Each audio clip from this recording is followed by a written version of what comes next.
E aí galera, pessoal do meu canal, tudo bem? Hoje vamos falar um pouquinho sobre questões contextualizadas e questões pré-textualizadas. Sabia que muita gente não sabe o que é, não sabe qual é a diferença entre essas duas coisas, duas maneiras de interpretar as questões, tá? E você que é coordenador, você que é professor, não só de física, mas de ciência da natureza, especialmente física, mas ciências da natureza em geral, você preste atenção para cá um pouquinho. Tem uma grande diferença entre questão que você contextualiza e questão que você pré-textualiza. Principal diferença é que uma questão pré-textualizada nós chamamos de questão enfeitada.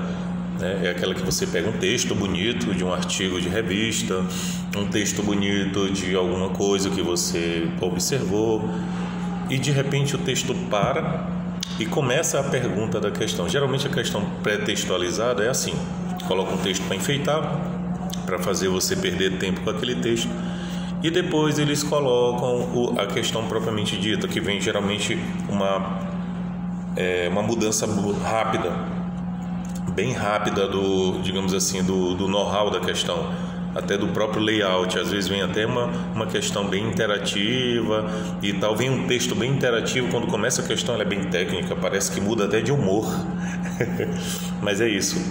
E muitas dessas questões o texto é só para você perder tempo, não requer muitos detalhes o suficiente para resolver a questão. E aí a questão é puramente técnica, está ali só de enfeite.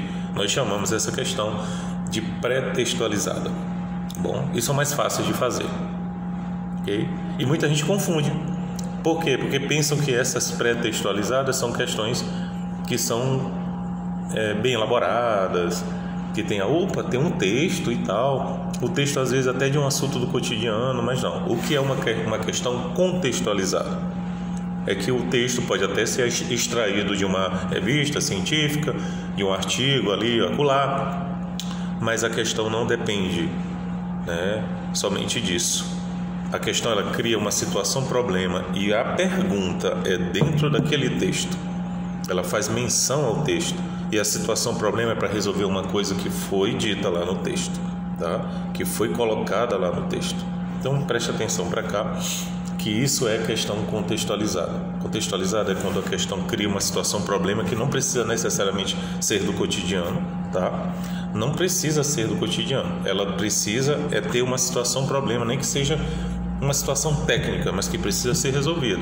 E você vai usar os teus argumentos científicos, os teus argumentos dentro da ciência da natureza, se for física, se for química, se for biologia, para tentar resolvê-lo. E muitas das vezes essa questão vai te dar um aparato científico para você resolver. E você precisa extrair coisas do texto. Isso é uma questão muito bem elaborada e contextualizada, tá? E se ela às vezes é contextualizada e interdisciplinarizada, melhor ainda, que aí já pega outras disciplinas. Já vi muitas questões de biologia que aparentemente ao ler o texto era de biologia, mas não era não. No final a pergunta era física, era uma pergunta de eletricidade, sobre as sinapses dos neurônios, mas questão que você estava lendo e o texto é muito biológico, E depois você vai ver lá no final, era uma questão contextualizada, interdisciplinarizada, tá bom? Espero ter esclarecido, e mais detalhes a gente vai fornecer lá na frente para como elaborar uma questão e como ter um banco de dados, principalmente de ciência da natureza e especialmente física, tá? Beijão a todos no meu canal. Até mais.